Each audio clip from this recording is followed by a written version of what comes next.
Senior تجزیہ کار اور anchor person Kamran Khan نے کہا ہے کہ عمران خان کو بطور وزیر اعظم فارغ کرنے کی حقیقی وجہ کیا بنی؟ عمران خان کے ساتھ گیم ہو گیا ہے۔ سوشل میڈیا پر اپنے ویڈیو پیغام میں موجودہ صورتحال کا تجزیہ کرتے ہوئے کامران خان نے کہا کہ میں عمران خان کے نقادوں میں سے ایک ہوں۔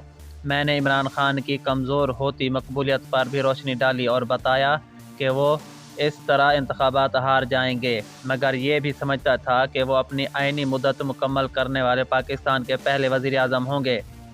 انہوں نے مزید کہا کہ مگر پھر عمران خان کے ساتھ گیم ہو گیا۔ اس گیم کی ابتدا اکتوبر کے مہینے میں اس وقت ہوئی جب D G I S P R کے لیے جنرل ندیم انجم کے نام کا اعلان وزیر اعظم آفس کی بجائے آئی ایس پی آر کی پریس ریلیز سے ہوا۔ اس دوران یہ سرگوشیاں اور افواہیں عام ہوئیں کہ عمران خان کا کام ہو گیا ہے۔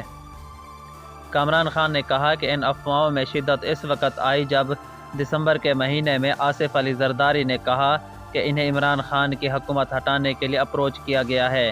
آئی ایس پی آر کی جانب سے اس بیان کو مسترد کیا گیا، مگر اس کے بعد زرداری صاحب کا کراچی سے لاہور ٹرانسفر ہوا اور انہوں نے لاہور میں بسیرا کر لیا۔ سینئر تجزیہ کار نے انکشاف کیا کہ زرداری صاحب نجی محفلوں میں یہ کہتے سنے گئے کہ گیم آن ہے۔ پی ڈی ایم کی جو ہانڈی بیچ چوراہے میں پھوٹ چکی تھی وہ معجزانہ طور پر جڑ گئی۔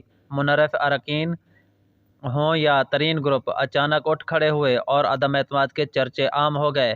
تحریک انصاف کی حکومت کو سب سے پہلے باپ پارٹی نے چھوڑا۔ باپ پارٹی کس کے حکم پر چلتی ہے؟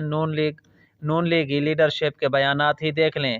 گیم کے اختتام کی سیٹی سپریم کورٹ نے بجائی جب عدم اعتماد پر ووٹنگ کے لیے تاریخ کا وقت متعین کر دیا گیا اور اس فیصلے پر عمل درآمد کے لیے سپریم کورٹ کا فل بینچ نصف شب تک بیٹھا رہا اور عمران خان کا گیم اینڈ ہو گیا۔